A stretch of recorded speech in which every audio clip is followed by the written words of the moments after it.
pensado en este tema de la comunicación en dos competencias básicas: saber expresar y saber escuchar, ¿no? En el tema de la educación, el tema de la competencia es básico. Y bueno, hablando de competencias, hemos pensado, antes de darles las habilidades, que querríamos que ustedes primero entendieran y compartieran con nosotros cómo se bloquea esa comunicación. Es decir, en el tema de la comunicación no existe la no comunicación. Todo comunica. Un silencio entre dos personas comunica.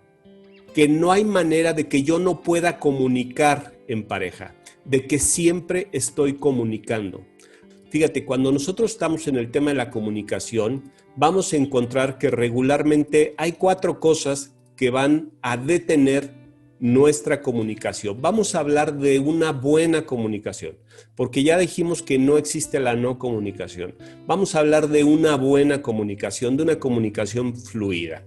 La primera de ellas, uno de los mecanismos para romper la buena comunicación, sobre todo cuando hablamos de un conflicto, ¿no? Es atacar. Atacar la conducta o la persona o a la persona. Cualquier juicio moral, cualquier juicio ético, cualquier juicio que puedas hacer sobre la persona. Y ojalá, bueno, hay grados de atacar. Hay quien ataca a la persona con algún juicio. Lo ideal sería no atacar a la persona. Lo ideal sería señalar un comportamiento, ¿sí? Es decir, señalo la acción que esa persona tuvo y no ataco lo que esa persona hizo, o incluso le pongo el adjetivo calificativo. El segundo de esos bloqueos es hacerme la víctima. Toda esta posición que tomamos para hacer sentir culpable al otro. ¿Cuántas veces en una relación de pareja o en cualquier conflicto nuestra estrategia es victimizarnos? Vamos con el tercero de esos mecanismos, que es la de defender tu postura, defender lo que piensas o defender tu persona. Nos alejamos del conflicto para simplemente ponerme a defenderme una postura o una posición. El juicio que haces de mí me viene mal y entonces yo voy a entrar en una escalada de energía para poderme defender de lo que tú me estás acusando, para poderme defender de mi error, ¿sí? Y todos estos mecanismos son mecanismos que evidentemente no nos damos cuenta que los estamos usando cuando estamos en medio del conflicto, pero así pasa. Nuestra energía se desgasta en atacar, en victimizarnos o en defender. Y el último de los mecanismos es el tema de la huida. Cuando una persona evade el conflicto, cuando una persona ya no quiere enfrentar el conflicto y entonces le empieza a dar sueño. Y entonces dice, no, ya mejor me voy y me escapo de la habitación. Entonces, ¿cuál de estos 4 mecanismos son los que tú usas? Pero culparte, atacarte, defenderme, victimizarme o huir de los conflictos, además de ineficaz, es doloroso. Porque lejos de resolver cualquier situación o cualquier carencia que tengo,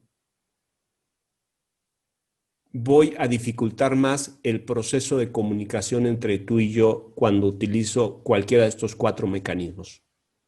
Porque no va a servir de nada atacarte, porque no va a servir de nada defenderme, porque no va a servir de nada victimizarme y porque tampoco sirve de mucho huir de nuestras comunicaciones. Entonces, esas maneras de hablar, ¿no? Entonces, una de esas maneras de hablar son los nunca y los siempre. A veces dices esto, es que tú nunca, es que yo siempre, es que, bueno, a ti te pasa, sí, claro, tú como siempre, ¿no? Y me gusta que, bueno, ahí dice, los nunca serán siempre, los siempre serán nunca. Y podemos decir, el siempre y el nunca suelen ser mentira. Porque cuando al otro le dices, tú nunca me escuchas, Él en ese momento te puede decir, ahorita estoy escuchando que me dices que nunca te escucho, ya una vez te escuché, ¿no? Tú siempre eres de, pues ayer no lo hice.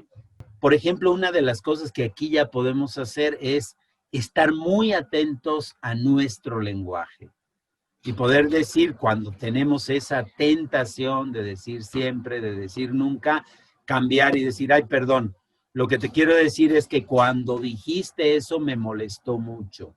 Es que cuando tuviste esta actitud yo no supe qué hacer, ¿no? Por otro lado está lo de enlatar las emociones, ¿no? Por eso ponemos ahí una lata y las emociones. Y decimos, bueno, ¿para qué sirven las emociones enlatadas? Y bueno, así salen, ¿no? A veces las tenemos ahí muy bien controladitas en una lata, en una olla express. Pero ¿qué pasa en el momento en que sale o en que hay una chispita? Destapo la olla express, destapo la lata y ahí sale un montón de cosas.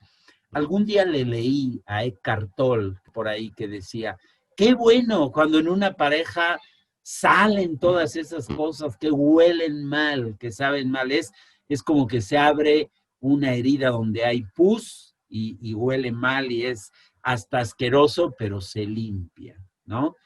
Un tercer elemento, los juicios y prejuicios. Eso anótenlo mucho ahí, ¿no? Desde los grandes maestros como Jesús que nos dice, no juzgues y no serás juzgado. No nos toca juzgar. No sabemos lo que hay adentro del otro, no conocemos su historia, ¿no? Por ahí nos decía Miguel Ángel hace ratito, el otro habla desde su historia, ¿no? Y el prejuicio, que ya por definición siempre es mentira, que es un juicio que hago antes de que suceda otra cosa. No, yo ya sé cómo es el otro. El otro cambia constantemente igual que tú. Y por tanto, cuando tú ya sabes cómo es el otro, por definición es un error. No sabemos del otro. Entonces, juicio y prejuicio, ¿no? Por otro lado, las etiquetas, ¿no? Las etiquetas que ponemos. Lo que el otro es que yo ya sé, tú me dijiste, y el famoso, pues este ya no hace falta porque ya todos lo sabemos, el te lo dije. Esto generalmente cuando lo oímos, sobre todo en la pareja, nos cae así como un reto a sacar las armas y las facturas, por eso ahí pongo facturas pendientes. Acuérdense, las facturas no pagadas, aunque las tengamos muy guardadas, llega un momento en que nos cobran con intereses, ¿no? Y en estos asuntos de la familia y la pareja, las facturas que vamos dejando para ya al otro mes, al otro mes, al otro mes, y luego ya hay que pagar con los intereses, como con la tarjeta de crédito cuando la tenemos muy vencida.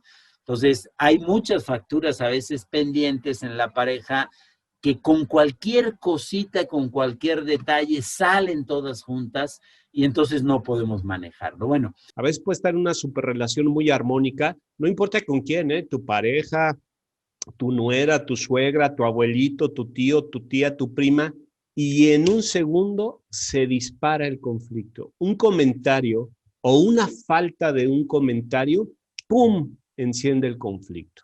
Que yo te culpe, si estamos en una isla desierta, que yo te culpe a ti porque yo tengo hambre es algo absurdo. Y eso es lo que regularmente pasa en estos conflictos. Acusamos al otro de las necesidades que nosotros tenemos, de las carencias que yo tengo. Le exijo al otro, mi abuelo, mi abuela, mi tía, mi prima, no importa quién sea, le exijo lo que yo no he podido darme. Voy a ponerte y te voy a compartir aquí una laminita porque muchas veces nos han dicho, bueno, ok, ya identifico esos 4 mecanismos, Miguel. ¿Y ahora qué? Si no hago nada de eso, ¿qué voy a hacer? Bueno, no se trata nada más de no hacerlos. Somos seres humanos y en todos los grupos, desde grupos con gente joven y algunos adultos mayores, el conflicto es algo que forma parte de nuestra vida. Algún maestro me decía, es que atravesar un conflicto El conflicto no se resuelve simplemente porque no peleemos. Al conflicto hay que atravesarlo por en medio. No lo podemos evitar y tampoco podemos evitar que el otro nos juzgue o nos ataque a nosotros. Lo que sí podemos hacer es hacer nuestra tarea. Ninguno de nosotros somos perfectos. ¿Qué sí puedo hacer? Mirar hacia adentro e intentar identificar qué pasa en mí.